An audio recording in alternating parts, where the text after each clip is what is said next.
Bamboo special तंदूर चाय वाला। नंदू गांव के एक रोड ढाबे पर काम करता था। कमाई कम थी और खर्चा बेहिसाब था।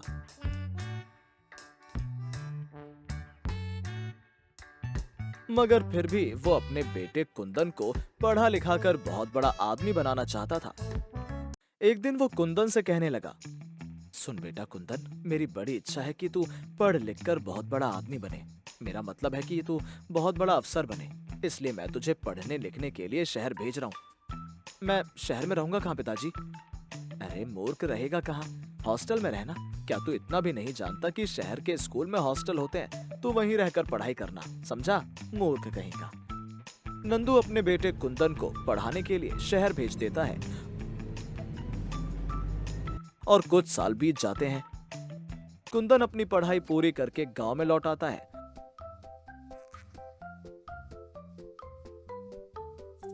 कुंदन को देखकर नंदू खुशी से फूला नहीं समाता, पर उसे कुंदन पर गुस्सा भी आता है।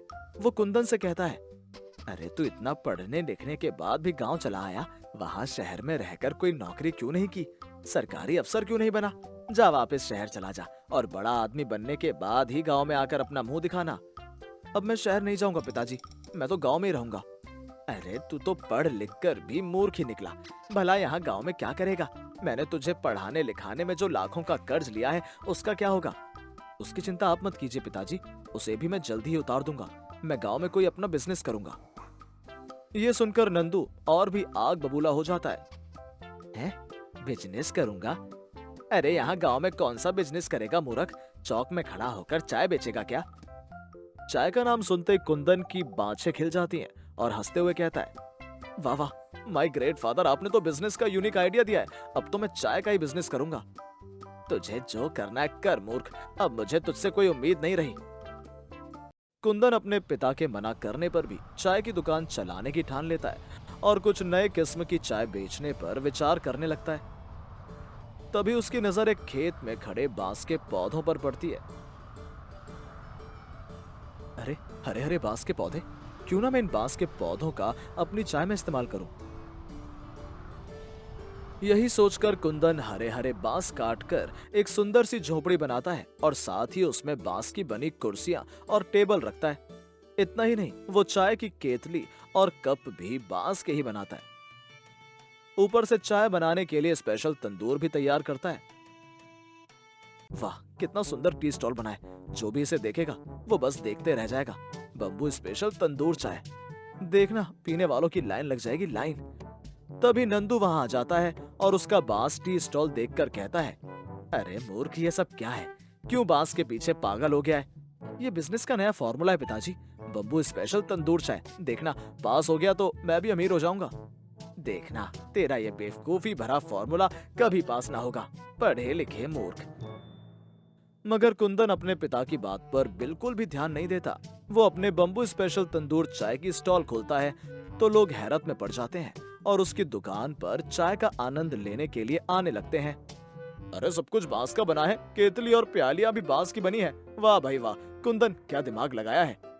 अगर चाय भी लजीज होगी तो मजा ही आ जाएगा। जरा एक प्याली चाय तो पिला। हाँ क्यों नहीं, अभी पिलाता हूँ चाय। सबको बैम्बू स्पेशल तंदूर चाय पिलाता हूँ। कुंदन सबको चाय बनाकर देता है। ताजे बांस की बनी केतली और प्यालियों में गर्मा गर्म चाय डालने से चाय में एक नए प्रकार का स्वाद पैदा हो जाता है। इसलिए लोग कुंदन की तंदूरी चाय की चुस्की लेते ही खुश हो जाते हैं। अरे वाह, तेरी बम्बू स्पेशल तंदूर चाय तो बड़ी गजब की है। इसका स्वाद और महक तो सच में ही निराला है। अरे ये तो मैं हूँ जो आपको ऐसी निराली चाय सस्ते में पिला रहा हूँ। ऐसी अनमोल चाय शहर के 5 स्टार होटल में बेचता तो एक प्याली चाय के हजारों मिलते। देखना, एक दिन दूर दूर से लोग मेरी बम्बू स्पेशल तंदूर वाली चाय पीने के लिए आएंगे।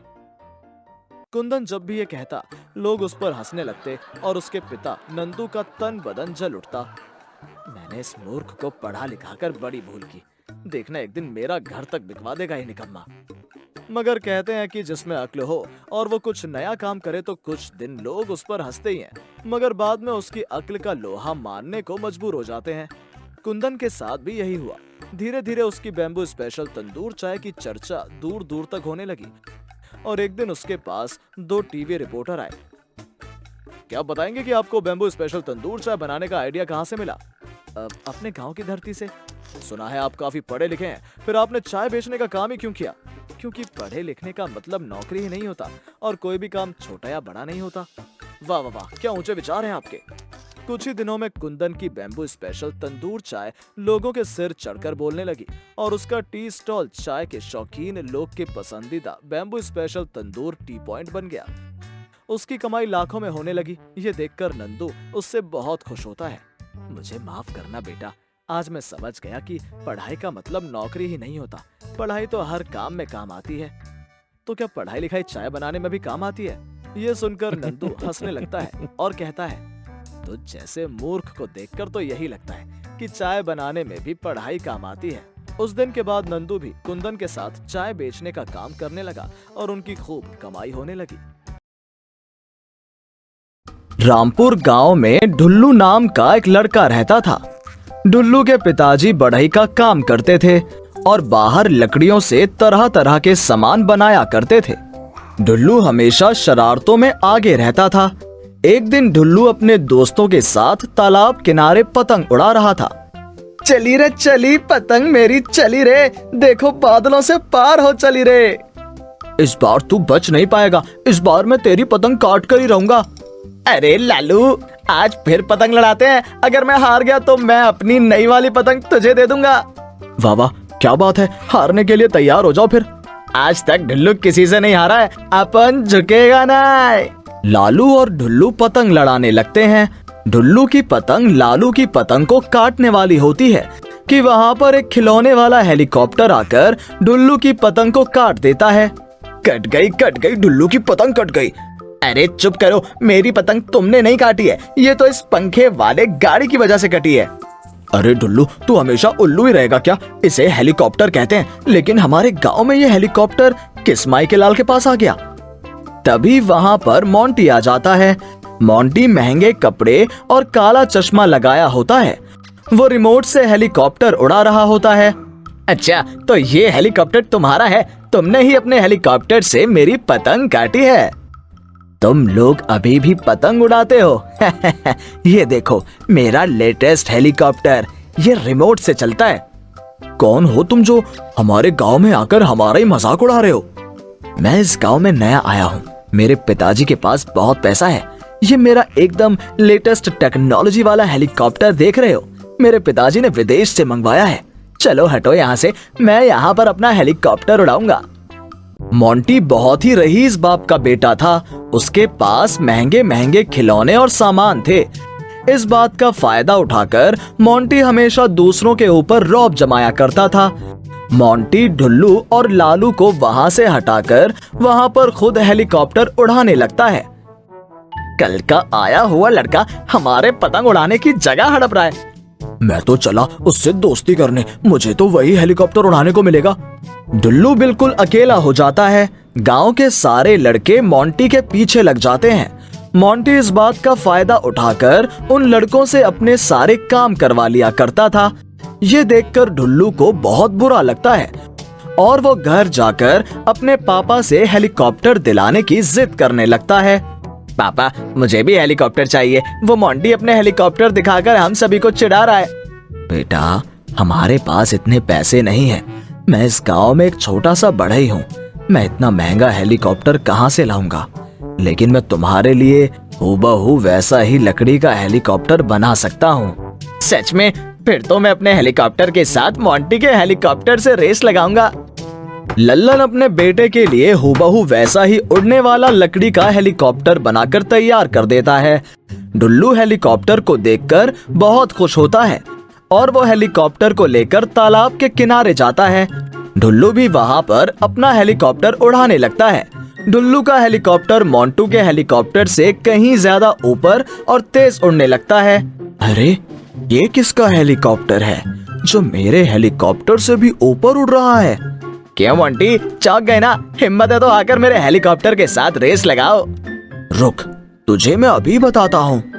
दोनों हेलीकॉप्टर रेस लगाने लगते हैं। ढुल्लू का हेलीकॉप्टर मोंटी के हेलीकॉप्टर से कहीं ज्यादा तेज और ऊपर उड़ रहा होता है। ये देखकर मोंटी को गुस्सा आ जाता है।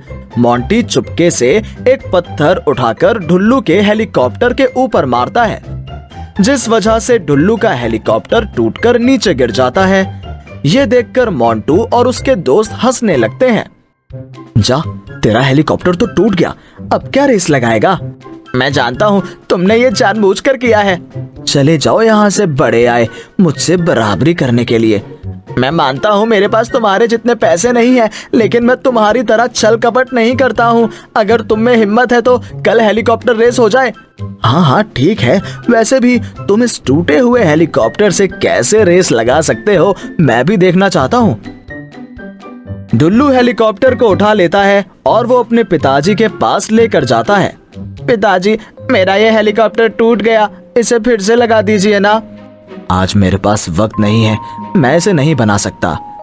ढुल्लू हेलीकॉप्टर को लेकर वहां से चला जाता है और सोचने लगता है, मैंने तो मोंटू को चैलेंज कर दिया है, अगर कल मैं हेलीकॉप्टर लेकर नहीं गया तो सभी के सामने मेरी नाक कट जाएगी। तभी ढुल्लू की नजर सामने बम्बू पर जाती है और वो खुद बम्बू का हेलीकॉप्टर बनाने लग जाता है।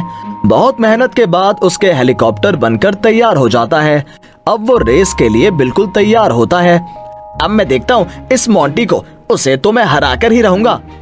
अगले दिन हेलीकॉप्टर रेस शुरू हो जाती है। कभी मोंटू का हेलीकॉप्टर आगे तो कभी ढुल्लू का हेलीकॉप्टर आगे होता है। ढुल्लू का हेलीकॉप्टर दूर हवा में मजे से उड़ रहा होता है। तभी मोंटू का हेलीकॉप्टर एक पेड़ से जाकर टकरा जाता है और वो नीचे गिरकर पूरी तरह से टूट जाता है। अरे ये क्या हो गया, इतना महंगा हेलीकॉप्टर टूट गया।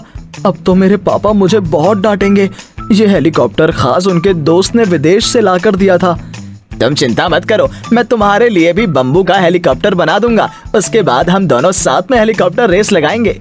तुम मेरा मजाक उड़ा रहे हो ना, जैसे मैंने तुम्हारा हेलीकॉप्टर टूट जाने पर मजाक उड़ाया था। नहीं नहीं, ऐसा बिल्कुल नहीं है, मैं तुम्हारी तरफ दोस्ती का हाथ बढ़ा रहा हूँ, तुम रो मत। सच में मुझे माफ कर दो, मैंने जानबूझकर तुम्हारा हेलीकॉप्टर तोड़ा था। इसके बाद भी तुम मेरी मदद कर रहे हो। मुझे पता है, दोस्ती में no sorry no thank you. Dhullu Monty के लिए भी बम्बू का हेलीकॉप्टर बनाता है। दोनों हेलीकॉप्टर रेस लगाने लगते हैं। वाह, ये हेलीकॉप्टर तो बहुत अच्छा है। ऐसा हेलीकॉप्टर मेरे शहर के दोस्तों को बहुत पसंद आएगा। क्यों ना हम दोनों मिलकर बम्बू हेलीकॉप्टर बनाने का बिजनेस शुरू करें। वाह, ये तो बहुत अच्छा आइडिया है, इससे मेरे पिताजी को भी घर चलाने में आसानी होगी। इसके बाद से ढुल्लू बम्बू हेलीकॉप्टर बनाने लगता है और मोंटी उसे शहर में बेचने में मदद करता है। दोनों का बिजनेस बहुत फूलता फलता है और दोनों में पक्की दोस्ती हो जाती है और दोनों खुशी खुशी रहने लगते हैं। हेलो दोस्तों, कैसे हैं आप सब? हमारी कहानियां देखने के लिए हमारे चैनल को सब्सक्राइब कीजिए और हाँ, बेल आइकॉन पर क्लिक करना मत भूलिएगा।